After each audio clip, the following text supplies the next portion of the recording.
Muy buenas tardes. En este día domingo, fiesta de la Sagrada Familia, leemos juntos un pasaje que está en el capítulo 2 del Evangelio según San Lucas.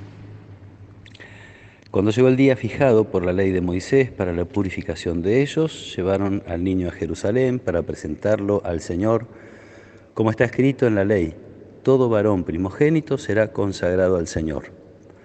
También debían ofrecer en sacrificio un par de tórtolas o de pichones de paloma, como ordena la ley del Señor. Vivía entonces en Jerusalén un hombre llamado Simeón, que era justo y piadoso y esperaba el consuelo de Israel. El Espíritu Santo estaba en él y le había revelado que no moriría antes de ver al Mesías del Señor.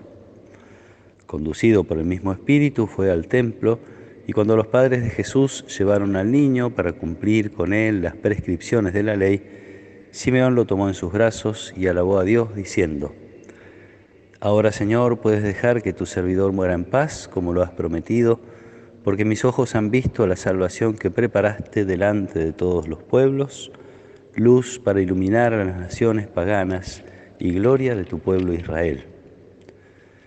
Su padre y su madre estaban admirados por lo que oían decir de él.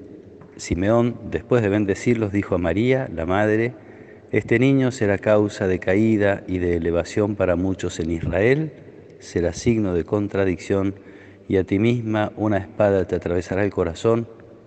Así se manifestarán claramente los pensamientos íntimos de muchos. Había también allí una profetisa llamada Ana, hija de Fanuel, de la familia de Aser, mujer ya entrada en años, que casada en su juventud había vivido 7 años con su marido. Desde entonces había permanecido viuda y tenía 84 años. No se apartaba del templo, sirviendo a Dios noche y día con ayunos y oraciones. Se presentó en ese mismo momento y se puso a dar gracias a Dios, y hablaba acerca del niño a todos los que esperaban la redención de Jerusalén. Después de cumplir todo lo que ordenaba la ley del Señor, volvieron a su ciudad de Nazaret, en Galilea. El niño iba creciendo y se fortalecía, lleno de sabiduría, y la gracia de Dios estaba con él. Palabra del Señor. Lucas nos recuerda dos tradiciones del pueblo de Israel, dos cosas que estaban mandadas en la ley, y una y otra vez insiste en que José y María van a cumplir con lo que está escrito en la ley. Una es la presentación de los niños a Dios, se presentaban en el templo; la otra es la purificación de quienes acababan de dar a luz. Sin embargo, es curioso que no se detiene en ninguna de las dos tradiciones o en la realización de ninguna de ellas, simplemente las menciona. Y en todo caso, cuando habla de la purificación, dice Lucas, la purificación de ellos, no habla de la purificación de María. Y es curioso porque los profetas hablaban de una necesidad de que el templo fuera purificado, el culto fuera purificado, los sacerdotes fueran purificados.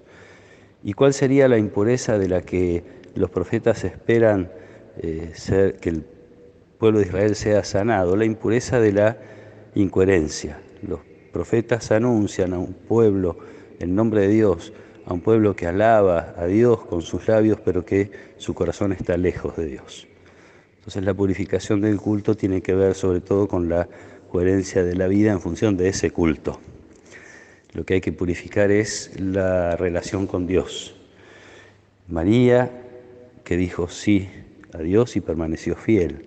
José, que una y otra vez obedece cada una de las órdenes que Dios le da a través de sus ángeles, a veces en sueños. Y Jesús, que viene a cumplir hasta la muerte, y es literal, hasta la muerte, la voluntad de Dios. Entonces pueden purificar el culto, pueden purificar la relación del pueblo de Dios con Él. Esta purificación entonces está en el contexto, y el viejo Simeón, el profeta, nos lo hace ver, de la obediencia, porque habla de la pasión de Jesús, haciendo referencia a la Virgen, de esa espada que le va a atravesar el corazón. Jesús ofrece el culto perfecto porque obedece perfectamente. Es una linda imagen esta para celebrar a la Sagrada Familia, que como siempre es modelo para nuestras familias. Entonces uno podría preguntarse, bueno, ¿en qué es modelo? ¿Cuáles son las virtudes que una familia de hace más de 2000 años, en un pueblito de Oriente, cuáles son las virtudes que nosotros podemos pedir, tener, que ellos tenían? Y es precisamente en el centro está esto, la búsqueda de la voluntad de Dios, que siempre tiene que ver, porque también los profetas señalaron esto, el culto se vacía de contenido y de sentido cuando los corazones se alejan de Dios y entonces de los demás. Entonces las virtudes uno podría sintetizarlas como ya Jesús lo hizo hablando del corazón del Evangelio, el amor a Dios y el amor al prójimo. Las virtudes de la Sagrada Familia que pedimos que estén en el corazón de todas nuestras familias son las de la búsqueda de la voluntad de Dios, de la mano, porque es imposible separar, de la mano de la apertura a los demás y especialmente a los que más necesitan.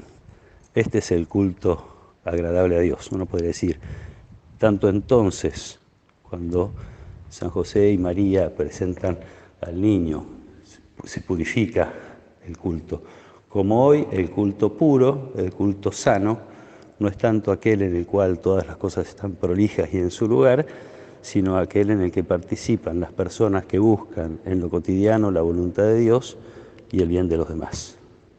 Las expresiones más profundas de la fe están dadas en esto, la búsqueda de la voluntad de Dios y en ello, dentro de ello, necesariamente la búsqueda del bien de los demás, la caridad especialmente con los que más necesitan. Pidámosle a la Sagrada Familia que nos regale esto, y que nuestros hogares sean lugares donde se aprenda a vivir con la convicción y la certeza de que la vida no se termina en esas cuatro paredes que compartimos como familia, por linda y armónica que sea nuestra vida, sino que la vida se abre a otras existencias, a otras personas, a otras necesidades, porque se abre a Dios.